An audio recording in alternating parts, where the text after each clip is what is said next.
நீங்க அமேசான்ல செல் பண்ணிட்டு இருந்தீங்கன்னா இதுக்கப்புறம் டைட்டில் டிஸ்கிரிப்ஷன் எதுவுமே நீங்க ரெடி பண்ண வேணாம். ஜஸ்ட் அமேசானே உங்களுக்கு ஃப்ரீயாவே கிரியேட் பண்ணி கொடுத்துருவாங்க. அது மட்டும் இல்லாமல் எந்த ப்ராடக்ட்டுக்கு அட்வர்டைஸ்மெண்ட் ரன் பண்ணோம்னா அதிக ப்ராஃபிட் வரும்னு உங்களுக்கு தெரியலனாலும் இதுக்கும் அமேசான்லேயே நிறைய ரெக்கமெண்டேஷன் கொடுக்குறாங்க. இந்த மாதிரி அமேசான் பற்றி 5 சீக்ரெட்டான ட்ரிக்ஸ் தான் இந்த வீடியோவில் பார்க்க போகிறோம். நீங்கள் அமேசானில் செல் பண்ணிட்டு இருக்கீங்க, இகாமர்ஸ் பிஸ்னஸ் பண்ணிட்டு இருக்கீங்கன்னா இந்த வீடியோ உங்களுக்கு ரொம்பவே ஹெல்ப்ஃபுல்லாக இருக்கும். அந்த வீடியோக்குள்ளே போகிறதுக்கு முன்னாடி நம்ம சேனலை சப்ஸ்கிரைப் பண்ணிவிட்டு கூடவே பக்கத்தில் இருக்கிற லைக் பட்டனையும் எழுதிருங்க. இப்போ இந்த வீடியோவில் நம்ம பார்க்க போகிற ட்ரிக் என்னன்னா, இதுவரையும் அமேசானில் நம்மளோட ப்ராடக்ட்டை செல் பண்ணிட்டு இருந்தோம்னா நம்ம டைட்டில், டிஸ்கிரிப்ஷன், புல்லட் பாயிண்ட் இது எல்லாமே நம்ம தான் டைப் பண்ணுற மாதிரி இருக்கும். இதுக்கு பதிலாக அமேசான்லேயே ஒரு சூப்பரான ட்ரிக் இருக்கு. ஜஸ்ட் நம்ம ப்ராடக்ட்டோட இன்ஃபர்மேஷனையும் நம்ம ப்ராடக்ட்டோட போட்டோ மட்டும் அப்லோட் பண்ணாலே போதும். இதுவே நம்ம ப்ராடக்ட்டுக்கான டைட்டில், டிஸ்கிரிப்ஷன், புல்லட் பாயிண்ட் இது எல்லாமே ஆர்டிஃபிஷியல் இன்டெலிஜென்ஸை வச்சு அமேசானே ரெடி பண்ணிட்டு இருக்காங்க. அதை எப்படி நம்ம யூஸ் பண்ணலாம்னு பார்க்கலாம். ஃபஸ்ட்டு உங்கள் அமேசான் சைட்டில் லாகின் பண்ணிட்டு எப்போதும் நீங்கள் ப்ராடக்ட் லிஸ்ட் பண்ணுற மாதிரியே நான் கேட்டலாகுள்ள போயிட்டு ஆட் ப்ராடக்ட்டுங்கிற ஆப்ஷனை கொடுத்துருங்க.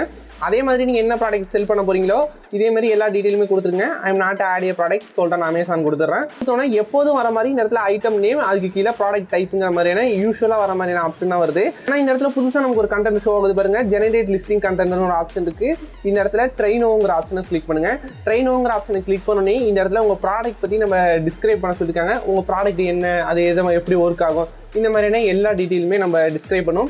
சாம்பிளுக்காக நான் வந்து என்ன கொடுக்க போகிறேன்னா 1 லிட்டர் வாட்டர் பாட்டில்னு கொடுக்குறேன். 1 லிட்டர் ஸ்டெயின்லெஸ் ஸ்டீல் வாட்டர் பாட்டில்னு கொடுத்துட்டேன். அதுக்கப்புறமா கம்மா போட்டு இதில் இன்னுமே கொஞ்சம் டேட்டா ஆட் பண்ணலாம்னு நினைக்கிறேன். வாட்டர் பாட்டில்னு போட்டு water bottle for school, office, இந்த மாதிரி என்னென்ன கீவேர்ட்லாம் என்டர் பண்ண முடியுமோ அது எல்லாமே கொடுத்துக்கிறேன். கிட்ஸுங்கிற கீவேர்ட்ஸையும் ஆட் பண்ணிக்கிறேன்.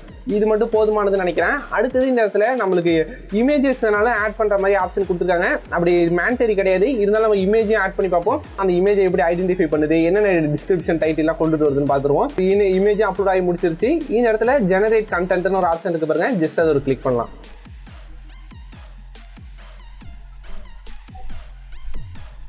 நான் ஜெனரேட் கண்டென்ட் கொடுத்ததுக்கு அப்புறமாவே கிளாரிஃபிகேஷனுக்காக இன்னொன்று கேட்குது. நீங்கள் வெறும் நார்மல் வாட்டர் பாட்டில் செல் பண்ணிக்கலாம், இல்லை இன்சுலேட்டட் பாட்டில்னா இப்போ இன்சுலேட்டட் பாட்டில்ங்கிறது இப்போ ஃப்ளாஸ்க்லாம் செல் பண்ணுறாங்களா, இது ஃப்ளாஸ்க்கா இல்லை வெறும் பாட்டில் அப்படிங்கிற மாதிரி தான் நார்மலாக கேட்குது. இது நார்மல் பாட்டில் தான், அதனால் பாட்டிலே செலக்ட் பண்ணிட்டு கன்ஃபார்ம் கொடுத்துட்றோம்.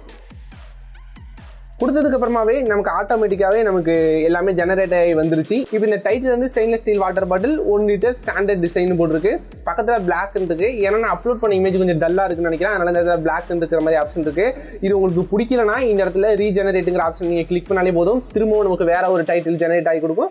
அப்படி இல்லைனா இதை நம்ம எடிட் பண்ணுறதா கூட எடிட் பண்ணிக்கலாம். இந்த இடத்துல ஜஸ்ட் நம்ம ஒரு கிளிக் பண்ணி பிளாக்கு பதிலாக அதை டெலிட் பண்ணிட்டு சில்வருங்கிற மாதிரி ஆப்ஷன் கொடுத்துக்கலாம். சேவஸ் டிராஃப்ட் கொடுத்துக்கலாம். Don't have A brand name கொடுத்துட்டு நெக்ஸ்ட் ஆப்ஷனை கிளிக் பண்ணுறோம். எல்லாமே க்ளோஸ் பண்ணிக்கலாம். இப்போ நமக்காக ஒரு டிஸ்கிரிப்ஷன் ரெடி பண்ணி கொடுத்துருக்கு. This durable stainless steel water bottle is perfect for everyday அப்படிங்கிற மாதிரி நமக்கு ஒரு டிஸ்கிரிப்ஷன் கொடுத்துருக்கு. அதுவே நமக்கு ரொம்பவே கிளியரான ஒரு புல்லட் பாயிண்ட்ஸ் கொடுத்துருக்கு பாருங்க. இந்த புல்லட் பாயிண்ட் வந்து ரொம்பவே பர்ஃபெக்டான ஃபார்மெட்டில் இருக்குன்னு சொல்லுவேன். ஏன்னா அதில் ஃபஸ்ட்டு மெயினாக இருக்கிற வேர்ட்ஸ் வந்து இப்போ டியூரபிள் டிசைன் அப்படிங்கிறது வந்து ரொம்பவே போல்டாகவும் ஃபஸ்ட்டு பார்த்தோன்னே அட்ராக்ட் ஆகிற மாதிரியான என்னென்ன கீ பாயிண்ட்ஸ்லாம் இருக்கோ அதெல்லாம் ஃபஸ்ட்டு கொடுத்துட்டு அதை டிஸ்கிரைப் பண்ணுற மாதிரி அடுத்து கொடுத்துருக்காங்க. இது வந்து புல்லட் பாயிண்ட்ஸ் வந்து ரொம்பவே பர்ஃபெக்டாக மேக் பண்ணி கொடுத்துருக்கு.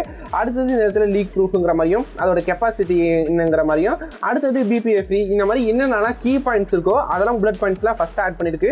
அதுக்கப்புறமா அதை டிஸ்கிரைப் பண்ணியிருக்கு. இந்த இடத்துல நம்மளுக்கு டிஸ்கிரிப்ஷன் கூட ஓரளவு பரவாயில்லன்னு நினைக்கலாம். டிஸ்கிரிப்ஷனில் கூட நிறையவே கீவேர்ட்ஸ் கூட ஆட் பண்ணியிருக்காங்க. ஆனால் டைட்டில் தான் ரொம்பவே மொக்கையாக ஜெனரேட் பண்ணுது. இனிஷியல் ஸ்டேஜ் இருக்கிறதுனால இப்படி இருக்குன்னு நினைக்கிறேன். போக போக இன்னுமே சூப்பராக வரதுக்கு அதிக சான்ஸ் இருக்கு. இதோட சேர்த்து நமக்கு வந்து இமேஜும் தன்னாலே ஏஐ வச்சு ஜெனரேட் பண்ணி கொடுக்குற மாதிரி இருந்தால் இன்னுமே சூப்பராக இருக்குங்கிற மாதிரி நினைக்கிறேன். இப்போ அமேசான் வந்து இந்த மாதிரி ஸ்டெப்லாம் நடக்கிறது ரொம்பவே நல்ல விஷயமா தான் நான் பார்த்துட்டு இருக்கேன். அதோட இல்லாமல் இமேஜ்லேயும் இந்த மாதிரி நிறைய விஷயங்கள் கொண்டு வந்தாங்கன்னா ரொம்பவே ஹெல்ப்ஃபுல்லாக இருக்கும். ஏன்னா ஒரு A+ கண்டென்ட் கிரியேட் பண்ணுறதா இருக்கட்டும், இல்லைனா நம்ம ப்ராடக்ட்டோட இமேஜை மட்டும் அப்லோட் பண்ணனாலே அதுக்கான இன்ஃபோகிராஃபி ஆட் பண்ணுறது, இந்த மாதிரியான எல்லாமே ஏஐ வச்சு ஜெனரேட் பண்ணாங்கன்னா ரொம்பவே ஈஸியாக இருக்கும். நம்மளோட லிஸ்டிங் குவாலிட்டியை ரொம்பவே டெவலப் பண்ண முடியும். இந்த மாதிரியான அப்டேட்லாம் அமேசான் கொடுத்தாங்கன்னா ரொம்பவே ஹெல்ப்ஃபுல்லாக இருக்கும். இந்த ஆப்ஷன் நீங்கள் இதுவரையும் யூஸ் பண்ணதில்லை, இந்த வீடியோ பார்த்து தான் கற்றுக்கிட்டேன்னு நினச்சிங்கன்னா இந்த வீடியோக்கு ஒரு லைக் கொடுத்துருங்க. அப்படி இல்லை நீங்கள் யூஸ் பண்ணியிருக்கீங்கன்னா கமெண்ட் செக்ஷனில் மென்ஷன் பண்ணுங்க, நிறைய பேர் தெரிஞ்சுக்கிட்டோம். இப்போ நம்ம நெக்ஸ்ட்டாக பார்க்க போகிற ட்ரிக் என்னன்னா, அமேசானில் நீங்கள் என்ன ப்ராடக்ட்டுக்கு கேம்பெயின் ரன் பண்ணுறது, என்ன ப்ராடக்ட்டுக்கு கேம்பெயின் ரன் பண்ணால் எனக்கு ரொம்பவே அதிகமாக சேல்ஸ் வரும்னு தெரியாமல் ரொம்பவே கன்ஃபியூஷனில் இருந்தீங்க. இப்போ அமேசான்லேயே அதுக்கு ஒரு சில சஜஷன் பேட்ச்லாம் கொடுத்துருக்காங்க. அந்த ப்ராடக்ட்டுக்கு நம்ம கேம்பெயின் ரன் பண்ணோம்னா நம்மள்ட்ட யூஸ்வலாக இருக்கிற மற்ற ப்ராடக்ட்டோட நல்லாவே கன்வர்ஷன் ரேஷன் இருக்கும் அப்படிங்கிற மாதிரி அமேசானே ஒரு சில ப்ராடக்ட்லாம் ரெக்கமெண்டேஷன் கொடுப்பாங்க. அதை யூஸ் பண்ணி எப்படி நம்மளோட ப்ராடக்ட்டுக்கு கேம்பெயின் ரன் பண்ணலாம் அப்படிங்கிற மாதிரி பார்க்கலாம். இப்போ அமேசானில் நீங்கள் கேம்பெயின் மேனேஜரை ஓப்பன் பண்ணி அமேசான் அட்வர்டைஸ்மெண்ட் ஆக்சஸ் பண்ணுங்க. ஆக்சஸ் பண்ணோடனே கிரியேட் நியூ கேம்பெயின் கொடுக்கும்போது இந்த இடத்துல ஸ்பான்சர் ப்ராடக்ட் நான் செலக்ட் பண்ணிக்கிறேன். இப்போ இந்த இடத்துல தான் நம்ம கேம்பெயினோட டைப் என்னென்ன ப்ராடக்ட் லிஸ்ட் பண்ணுறோம், இந்த மாதிரி எல்லா டீட்டெயிலுமே கொடுக்குறோம். இப்போ நம்ம ப்ராடக்ட் ஆட் பண்ணுறதுக்கு முன்னாடி ஒரு சில ப்ராடக்ட்டுக்கு மட்டும் மேலே ஒரு ஆப்ஷன் மாதிரி காட்டுது பாருங்க, ஒரு சின்னதாக ஒரு பேட்ச் மாதிரி காட்டுது பாருங்க, சஜஸ்டட்னு போட்டு ஒரு பிளாக் கலர் ஒரு பேட்ச் காட்டுது. இப்போ இந்த பேட்ச் இருக்கிற ப்ராடக்ட் எல்லாமே லாஸ்ட் 7 டேஸ்ல நல்லாவே பர்ஃபார்ம் பண்ணிருக்கு. இதை ஆட் பண்ணீங்கன்னா மற்ற ப்ராடக்ட்டை விட இதுக்கு கன்வர்ஷன் ரேஷியோ கொஞ்சம் அதிகமாக இருக்கும் அப்படிங்கிற மாதிரி தான் சொல்றாங்க. இதை நம்மள ஆட் பண்ணுறதுக்கு அமேசானே ரெக்கமெண்ட் பண்ணுறாங்க. இந்த மாதிரி நிறைய ஆப்ஷன் அமேசான் சைட்லேருந்து ப்ரொவைட் பண்ணுறாங்க. இந்த பேட்ச் மட்டும் இல்லை, இது மாதிரி இன்னும் சில ப்ராடக்ட்டுக்கு நிறையவே பேட்சஸ்லாம் கொடுத்துருக்காங்க. இப்போ இந்த இடத்துல இன்னொரு ஆப்ஷன் இருக்கு பாருங்க. இப்போ இன்னும் ஒரு சில ப்ராடக்ட்டுக்கு பிராண்ட் பண்ட்லிங்னு ஒரு ஆப்ஷன் இருக்கு பாருங்க. இந்த பிராண்ட் பண்ட்லிங்கிற பேட்ச் இருக்கிறது நம்மளோட லிஸ்டிங்ல ஏதோ ஒரு ப்ராடக்ட் ஒரு கஸ்டமர் வாங்கியிருக்காங்கன்னா அவங்க கூடவே சேர்த்து இந்த ப்ராடக்ட் வாங்குறதுக்கு அதிக சான்ஸ் இருக்கு அப்படிங்கிற மாதிரி சொல்லிருக்காங்க. யூஸ்வலா இந்த ப்ராடக்ட் வந்து ஏதோ ஒரு கஸ்டமர் வந்து என்னோட இன்னொரு லிஸ்டிங் வாங்குற ப்ராடக்ட்டுக்கு பதிலாக இதையும் சேர்த்து வாங்கியிருக்காரு அப்படிங்கிற மாதிரி தான் சொல்லுது. அதனால இந்த ப்ராடக்ட்டையும் அட்வர்டைஸ்மெண்ட்ல ஆட் பண்ணோம்னா இன்னுமே நிறைய பர்ஃபார்மன்ஸ் கிடைக்கும் அப்படிங்கிற மாதிரி அமேசான் சைட்லேருந்தே ஒரு சில ரெக்கமெண்டேஷன் கொடுத்துருக்காங்க. இப்போ இந்த பேட்ச் இருக்கிற ப்ராடக்ட் எல்லாத்துக்குமே அட்வர்டைஸ்மெண்ட் ரன் பண்ணோம்னா 100% நமக்கு வந்து ப்ராஃபிட்டாக தான் இருக்கும். நம்மளோட ஏ காசு வந்து ரொம்பவே கம்மியாக தான் இருக்கும் அப்படிங்கிற மாதிரிலாம் நம்ம சொல்லிட முடியாது. இது அமேசான் சைட்லேருந்து ஒரு சில ரெக்கமெண்டேஷன் கொடுத்துருக்காங்க. நம்மள்ட்ட உள்ள லிஸ்டிங்லேயே இது கொஞ்சம் நல்லா இருக்கு, இதுக்கு வந்து நிறைய கஸ்டமர் லைக் பண்றாங்க, உங்களோட லிஸ்டிங்ல அதிக டைம் ஸ்பெண்ட் பண்றாங்க, இதோட கன்வர்ஷன் ரேஷியோ நல்லா இருக்கு அப்படிங்கிற மாதிரி ஒரு சின்ன ஒரு இண்டிகேஷன் மட்டும் தான் காட்டுறாங்க. நம்ம ஃபர்ஸ்ட் கேம்பெயின் ரன் பண்ணும்போது நமக்கு இது ஒரு நல்ல ஒரு ஸ்டார்டிங் பாயிண்டா இருக்கும். இந்த ப்ராடக்ட் இந்த மாதிரியான ப்ராடக்ட்லாம் நிறைய பேர் லைக் பண்றாங்க அப்படிங்கிற மாதிரி. நம்ம அடுத்ததாக பார்க்கப்பட்டு இருக்குன்னா, நீங்க அமேசான்ல ப்ராடக்ட் லிஸ்ட் பண்ணிருக்கீங்க, ஆனா உங்க ப்ராடக்ட் வந்து பெருசா ஆர்டர்ஸே வரல, ஆனா என்னோட ப்ராடக்ட் மாதிரியே நிறையவே காம்படிட்டர்ஸ் ப்ராடக்ட்ஸ் இருக்கு, அவங்களோட ப்ராடக்ட்டுக்கு நிறைய ரேட்டிங் ரிவ்யூ இருக்கு, என்னோட கம்மியான பிரைஸ்ல இருக்கு, எல்லாருமே அதை தான் வாங்குறாங்க, என்னோட ப்ராடக்ட் யாருமே வாங்கலன்னு நினைச்சீங்கன்னா உங்களோட ப்ராடக்ட்டை நீங்க கொஞ்சம் டிஃப்ரெண்டா யூஸ் பண்ணி பார்க்கலாம். ஜஸ்ட் நீங்க ரேண்டமா உங்களோட 10ஓட 11 உங்களோட காம்படிட்டர் மாதிரியே இல்லாம உங்களோட ப்ராடக்ட்ல நீங்க காம்போவா செல் பண்ணிட்டு இருக்கலாம். இப்போ எக்ஸாம்பிள் நீங்க வந்து ஒரு கிளாத்திஸ் கிளிப் செல் பண்ணிட்டு இருக்கீங்கன்னா கூடவே காம்போவா ஒரு ரோப்பு நான் செல் பண்றேன், கிளாத்திஸ் ட்ரை ரோப் செல் பண்றேன், இல்லைன்னா இது ஒரு பாக்ஸ்ல போட்டு செல் பண்றேன், இந்த மாதிரிலாம் கொடுத்தோம்னா நம்ம காம்படிட்டர் ப்ராடக்ட்டோட நம்மளோட ப்ராடக்ட் நிறைய பேர் கிளிக் பண்றதுக்கு அதிக சான்ஸ் இருக்கு. இதனால நிறைய ஆர்டர்ஸும் வரும். இப்போ எக்ஸாம்பிள் நான் ஒரு வாட்டர் பாட்டில் செல் பண்றேன்னா அதுக்கு காம்போவா நான் வந்து ஒரு புக்கு கொடுக்கலாமா இல்லைன்னா ஒரு நோட்டு கொடுக்கலாமான்னு கேட்டோம்னா இப்படிதான் கொடுக்க கூடாது. அப்படி நம்ம இஷ்டத்துக்குலாம் நம்ம காம்போவா கொடுக்க கூடாது. அந்த ப்ராடக்ட்டுக்கு ரிலேட்டடா இருக்கிற ப்ராடக்ட் தான் கொடுக்கணும். சரி, என்னோட ப்ராடக்ட்டுக்கு எது ரிலேட்டடான ப்ராடக்ட் எதை காம்போவா செல் பண்றது எனக்கு எந்த வித ஐடியாவுமே இல்லைன்னா கவலைப்படாதீங்க, அதுக்கு ஒரு சொல்யூஷன் இருக்கு. அது எப்படி கண்டுபிடிக்கலாம்னு பார்க்கலாம். அமேசான் சைட்டை ஓப்பன் பண்ணிருங்க. செல்லர் பேனல் கிடையாது. அமேசான் சைட்டை ஓப்பன் பண்ணதுக்கு அப்புறமா நீங்க என்ன ப்ராடக்ட் செல் பண்ண போறீங்களோ இல்ல எந்த ப்ராடக்ட்டுக்கு காம்போவா கொடுக்க போறோம்னு நினைக்கிறீங்களோ அதை சர்ச் பண்ணுங்க. இப்போ நான் ஒரு ஒயிட் ஸ்னீக்கர் தான் செல் பண்ண போறேன்னு நினைக்கிறேன், அதனால ஒயிட் ஸ்னீக்கர் சர்ச் பண்றேன். ஒயிட் ஸ்னீக்கர் ஃபார் மென் இருக்கு, இதை கிளிக் பண்ணிக்கலாம். இதை கிளிக் பண்ணோடனே இதில் வந்து உங்களோட ப்ராடக்ட்டுக்கு எது சிமிலராக இருக்கோ அதை கிளிக் பண்ணிடுங்க. நான் இந்த ப்ராடக்ட்டை கிளிக் பண்ணுறேன். கீழே ஸ்க்ரோல் பண்ணோடனே நமக்கு ஒரு ஆப்ஷன் காட்டும். நீங்கள் பாருங்கள், இப்போ இந்த ப்ராடக்ட்டோட சேர்த்து நிறையவே இந்த காம்போலாம் காட்டுது பாருங்க. இப்போ இந்த ஒயிட் ஸ்னீக்கர் வாங்குற நிறைய பேர் வந்து இந்த பிளாக் கலர் பேண்ட் வாங்குறாங்க, அப்புறம் இந்த மாதிரி ஒரு டிஷர்ட் வாங்குறாங்க, அப்புறம் இந்த மாதிரி வாட்சஸ் வாங்குறாங்க. இது வாங்குற எல்லாருமே இந்த மாதிரியான ப்ராடக்ட் இன்ட்ரெஸ்டடாக இருக்காங்க அப்படிங்கிற மாதிரி போட்டிருக்காங்க. இதில் இதே மாதிரி நிறைய ப்ராடக்ட்டை கிளிக் பண்ணி பார்த்தீங்கன்னா உங்களுக்கு ஒரு ஐடியா கண்டிப்பாக கிடைக்கும். இப்போ இந்த ஒரு ப்ராடக்ட்லேருந்து மட்டும் எனக்கு அக்யூரேட்டான டேட்டா கிடைச்சிடாது. இப்போ நான் எக்ஸாம்பிள் இன்னொரு ப்ராடக்ட்டையும் செலக்ட் பண்ணுறேன். பக்கத்தில் இருக்கிற ஸ்பார்க்ஸ் பிராண்டோட ஸ்னீக்கரையும் கிளிக் பண்ணுறேன். இதையும் கிளிக் பண்ணி கீழே ஸ்க்ரோல் பண்ணி வரலாம். இதில் பாருங்க இன்னும் கொஞ்சம் நிறையவே நமக்கு ஐடியாஸ் கிடைக்குது. நிறைய பேர் இதில் என்ன கொடுக்குறாங்கன்னா ஸ்னீக்கர் வாங்குற நிறைய பேர் இந்த மாதிரியான ப்ராடக்ட்டையும் லைக் பண்ணுறாங்க அப்படிங்கிற மாதிரி தான் தெரிய வருது. இப்போ எக்ஸாம்பிள் இந்த டிஷர்ட்டே நீங்கள் செல் பண்ணிங்கன்னா டிஷர்ட்டை கிளிக் பண்ணிங்கன்னா இது கீழே ஸ்க்ரோல் பண்ணி பார்த்தோம்னா காம்போவாக இருக்குன்னு நினைக்கிறேன். இல்லைன்னா இதுக்கு ஒரு பேண்ட்டோ இல்லை இதுக்கு ஆல்டர்னேட்டாக என்னென்ன ப்ராடக்ட் இருக்கோ இது எல்லாமே சஜஸ்ட் ஆகிற மாதிரி இருக்குது. இப்போ நிறைய பேர் ஸ்னீக்கர் வாங்குறவங்க ஏதோ ஒரு டிஷர்ட்டோ இல்லை பேண்ட்டோ இது வாட்சஸ் இது மூணுல ஏதோ ஒரு ப்ராடக்ட் வந்து லைக் பண்ணுற மாதிரி இருக்குது. இது ரிலேட்டடாக நீங்கள் ஒரு காம்போவாக கொடுத்துக்கலாம். எக்ஸாம்பிள் எக்ஸாக்டாக இந்த ப்ராடக்ட்டே உங்களால் கொடுக்க முடியும்னா இதுக்கு ஒரு ஆல்டர்னேட் கூட நம்ம கொடுத்துக்க முடியும். இந்த மாதிரி ஒரு பெஸ்ட்டான காம்போ ப்ராடக்ட்டை கண்டுபிடிச்சிட்டு ஒரு பண்டிலா நீங்க கொடுத்துட்டீங்க, அதோட பிரைசிங்கும் ரொம்பவே கரெக்டா இருக்குன்னு நினைச்சீங்கன்னா நிறைய பேர் உங்களோட ப்ராடக்ட் வாங்குவாங்க. உங்க ப்ராடக்ட் ஹிட் ஆகிறதுக்கு அதிக சான்ஸ் இருக்கு. ஏன்னா அந்த ஒரு 2 ப்ராடக்ட்டையுமே கஸ்டமர் தனித்தனியாக வாங்கினாங்க. இப்போ எக்ஸாம்பிள் ஒரு ஒயிட் ஸ்னீக்கர் வாங்குறாங்க, ஒரு டிஷர்ட் வாங்குறாங்கன்னா இதோட 2 பிரைஸுமே அதிகமாக இருக்கும். நீங்க ரெண்டுமே காம்போவா செல் பண்ணும்போது உங்களோட ஷிப்பிங் சார்ஜஸ் குறையும், கமிஷன் சார்ஜஸ் குறையும். இப்போ நம்ம ஓவராலாக கஸ்டமருக்கு ஒரு டிஸ்கவுண்ட் கொடுக்கும்போது அவங்களுக்கு நல்ல வேல்யூ ஃபார் மணியாக தெரியும். நம்மளோட ப்ராடக்ட்டும் நல்லாவே ஹிட் ஆகி அதிக ஆர்டர்ஸ் கொண்டு வந்து கொடுக்கும். நம்ம அடுத்ததாக பார்க்கப்பட்டு இருக்கு என்னன்னா அமேசான்லேயே நமக்கு நிறையவே சஜஷன் கொடுப்பாங்க. உங்களோட ப்ராடக்ட்ல இந்த வேல்யூலாம் ஆட் பண்ணீங்கன்னா உங்களோட ப்ராடக்ட் வந்து சர்ச் ரிசல்ட்ல நல்லாவே முன்னாடி வரும். இன்னும் ஒரு சில ப்ராடக்ட்டுக்கு A+ கண்டென்ட் கிரியேட் பண்ணுங்க, உங்களுக்கு கன்வர்ஷன் ரேஷியோ நல்லா இருக்கும். இந்த ரெக்கமெண்டேஷன் ஒரு சில நேரங்களில் கண்டிப்பாக ஹெல்ப் ஆகும். நம்மளோட இன்வென்டரியில் எந்தெந்த லிஸ்டிங்லாம் டிமாண்ட் இருக்கு அப்படிங்கிற மாதிரியான ரொம்பவே கிளியரான ஒரு விஷயம் நமக்கு தெரிய வரும். இப்போ எப்படி அந்த அமேசானோட ரெக்கமெண்டேஷனை நம்ம பார்க்கலாம் அப்படிங்கிற மாதிரி போயிடலாம்.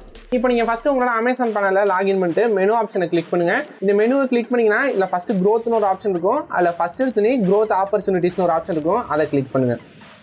இப்போ இந்த growth ஆப்பர்ச்சுனிட்டிஸை கிளிக் பண்ணிங்கன்னா உங்களோட எந்தெந்த ப்ராடக்ட்லாம் என்ன விஷயங்கள்லாம் ரெக்கமெண்ட் பண்ணணும் அப்படிங்கிற மாதிரி நிறைய விஷயங்கள் காட்டுது.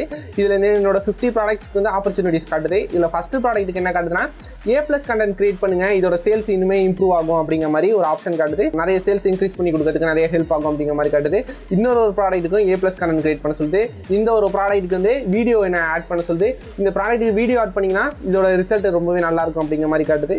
இந்த மாதிரி ஒரு ப்ராடக்ட்டுக்குமே ஒவ்வொரு ரெக்கமெண்டேஷன் நம்மளால காட்டிகிட்டே இருக்கு. இந்த இடத்துல ஸ்பான்சர் ப்ராடக்ட் கிரியேட் பண்ணுற ரெக்கமெண்டேஷனாக இருக்கட்டும், என்ன விஷயம் பண்ணால் நம்மளோட லிஸ்டிங் இனிமேல் இம்ப்ரூவ் பண்ண முடியுது, நமக்கு ஒரு கிளியரான டேட்டா கொடுத்துரும். அதை இம்ப்ரூவ் பண்ணோம்னா கண்டிப்பாக நமக்கான ரிசல்ட் இருக்கும். நம்ம அடுத்ததாக பார்க்க போகிற ஆப்ஷன் என்னன்னா மல்டி சேனல் ஃபுல்ஃபில்மெண்ட் தான். உங்களோட ப்ராடக்ட் வந்து நல்லாவே சேல்ஸ் ஆகுது, இதை நீ கொண்டு போய் அமேசான் FBAல வச்சிருங்க. உங்களோட ப்ராடக்ட்டை நீங்கள் அமேசான் FBAக்கு ஷிப்மெண்ட் கிரியேட் பண்ணிட்டீங்கன்னா மேக்ஸிமம் 15 days டைம் ஆகும். அந்த 15 days வரைக்கும் உங்களோட லிஸ்டிங் அவுட் ஆஃப் ஸ்டாக்ல தான் இருக்கும். நல்லா சேல்ஸ் வந்துருக்கு லிஸ்டிங் அவுட் ஆஃப் ஸ்டாக் கொண்டு போயிட்டீங்க, அதை FBAக்கு மூவ் பண்ணுற வரையும் அவுட் ஆஃப் ஸ்டாக்ல இருக்குன்னா அதோட சேல்ஸ் கண்டிப்பாக அடி வாங்கும். FBAக்கு போனதுக்கு அப்புறமாவும் ஒரு 2-3 நாள் கழிச்சு தான் உங்களுக்கு பழையபடி சேல்ஸ் இருக்கும். இதை திரும்பவும் உங்களுக்கு ஸ்டாக் தீர்ந்துருச்சு திரும்பவும் நீங்கள் அனுப்பும் போதும் ஒரு தரையுமே நீங்கள் ஸ்டாக்கை ரீஃபில் பண்ணுற வரையும் 1 week வரையும் அவுட் ஆஃப் ஸ்டாக்ல இருக்கிறதுனால நம்மளோட சேல்ஸ் ரொம்பவே கம்மியாகும், அந்த லிஸ்டிங்கோட பர்ஃபார்மன்ஸையும் அடி வாங்கும். இந்த மாதிரியான பிரச்சனைகள் எல்லாம் அவாய்ட் பண்ணுறதுக்கு நம்ம என்ன பண்ணலாம், மல்டி சேனல் ஃபுல்ஃபில்மெண்ட்டை யூஸ் பண்ணிக்கலாம். நம்மளோட ஒரே லிஸ்டிங்கை நம்ம அமேசான் FBAலையும் வச்சுக்கலாம், அதே லிஸ்டிங்கில் நம்ம MFLலையும் வச்சுக்க முடியும். இதை நம்மளால 2 மெத்தடில் பண்ண முடியும். அது எப்படி பண்ணலாம் அப்படிங்கிற மாதிரி பார்க்கலாம். எக்ஸாம்பிளாக இந்த ப்ராடக்ட் தான் அமேசான் FBAக்கு அனுப்ப போகிறேன். ஜஸ்ட் இந்த இடத்துல எடிட்டருக்கு பக்கத்துலேயே ஒரு ஆரோ மார்க் இருப்பாருங்க, அந்த ஆரோ மார்க்கை கிளிக் பண்ணுங்கள். கிளிக் பண்ணோடனே இந்த இடத்துல காப்பி லிஸ்ட்னு ஃபஸ்ட்லேருந்து 4th ஆப்ஷன் இருக்குல்ல, அந்த காப்பி லிஸ்ட்டை கிளிக் பண்ணிட்டு உங்களோட ப்ராடக்ட்டுக்கான இன்ஃபர்மேஷன் மட்டும் ஃபில் பண்ணுற மாதிரி இருக்கும். நம்மளும் உங்கள் ப்ராடக்ட்டோட ப்ரைஸ் மட்டும் கேட்குற மாதிரி இருக்கும். ரொம்ப சிம்பிளான ப்ராசஸ் தான் இருக்கும். ஆல்ரெடி இந்த லிஸ்டிங் வந்து எல்லா டேட்லையுமே காப்பி ஆகிடும். இதை நீங்கள் கம்ப்ளீட் பண்ணி முடிச்சாலே இந்த ப்ராடக்ட் வந்து உங்களால் FBAக்கு அனுப்பிக்க முடியும். இது ரொம்பவே காம்ப்ளிகேட்டடாக இருக்குன்னு நினச்சிங்கன்னா இது ஒன்றுமே பிரச்சனை கிடையாது. இப்போ நீங்கள் எந்த லிஸ்டிங் வந்து மல்டி சேனல் ஃபுல்ஃபில்மெண்ட் வைக்க போகிறீங்க, நீங்கள் FBAலையும் செல் பண்ண போகிறீங்க MFLலையும் செல் பண்ண போகிறீங்கன்னு நினச்சிங்களோ அந்த லிஸ்டிங்கோட ASN மட்டும் சிம்பிளாக காப்பி பண்ணிடுங்க. காப்பி பண்ணதுக்கு அப்புறமா திரும்பவும் லிஸ்டிங்க்கு போய்க்கிங்க, கேட்லாக் ஆப்ஷனை கிளிக் பண்ணி ஆட் ஏ ப்ராடக்ட்டை கிளிக் பண்ணுங்கள். ஆட் ஏ ப்ராடக்ட் ஆப்ஷனுக்குள்ள வந்ததுக்கு அப்புறமா இந்த இடத்துல உங்கள் ப்ராடக்ட்டை கிளிக் பண்ணுங்கள். ப்ராடக்ட் நேம்ல சர்ச்சில் போய் அந்த ASN பேஸ்ட் பண்ணிட்டு இந்த இடத்துல சர்ச் ஆப்ஷனை கிளிக் பண்ணுங்கள். சர்ச் ஆப்ஷனை கிளிக் பண்ணோடனே அந்த ப்ராடக்ட் உங்களுக்கு ஷோ ஆகும். இப்போ உங்கள் ப்ராடக்ட்டோட ASN இந்த இடத்துல காப்பி பேஸ்ட் பண்ணதுக்கு அப்புறமாவே இந்த இடத்துல உங்களோட ப்ராடக்ட் ஷோ ஆகும். இதுக்கு பக்கத்துல இந்த இடத்துல அப்டேட் டு செல்லுன்னு ஒரு ஆப்ஷன் இருக்குல்ல, அதுக்கு பதிலாக இந்த இடத்துல உங்களுக்கு ஒரு ஆப்ஷன் காட்டும். அது என்னன்னா ஆட் ஏ செல்லர் அப்படிங்கிற மாதிரி ஆப்ஷன் காட்டும். அது உங்களோட ப்ராடக்ட் உங்களோட பிராண்ட் நேம் கீழே இருந்துச்சுன்னா எந்த வித பிரச்சனையுமே இல்லை, ஈஸியாகவே நீங்கள் செல்லரை ஆட் பண்ணிக்கலாம். இந்த ஆப்ஷன் எப்படி ஒர்க் ஆகும்னா உங்களோட லிஸ்டிங்கை நீங்களே டேம்பர் பண்ணுற மாதிரி தான். இந்த வீடியோவில் பார்த்த ட்ரிக்ஸ் எல்லாமே கண்டிப்பாக உங்களுக்கு ஹெல்ப் ஆகும்னு நினைக்கிறேன். இதோட பார்ட்டும் நிறைய இருக்குது. இதோட பார்ட் வந்து உங்களோட ப்ராடக்ட்டுக்கு வந்து எப்படி ஆட்டோமேட்டிக் ப்ரைசிங் செட் பண்ணுறது, பிராண்ட் அனாலிட்டிக்ஸாக இருக்கட்டும், ரிக்வஸ்ட் ரிவ்யூ, இந்த மாதிரி இன்னும் நிறைய ஆப்ஷன்ஸ் இருக்குது. இது எல்லாத்தையுமே நம்ம இதோட பார்ட் 2ல பார்க்கலாம். இதோட பார்ட் 2 வேணும் அப்படிங்கிற மாதிரி நீங்கள் நினச்சிங்கன்னா கண்டிப்பாக கமெண்ட் செக்ஷனில் பார்ட் 2ங்கிற மாதிரி கமெண்ட் பண்ணுங்கள், நம்ம கண்டிப்பாக வீடியோ போடுவோம். இது மாதிரி இன்னொரு இன்ட்ரெஸ்டிங்கான வீடியோவில் பார்க்கலாம். அதை மிஸ் பண்ணாமல் பார்க்கறதுக்கு நம்ம சேனலை சப்ஸ்கிரைப் பண்ணிடுங்க.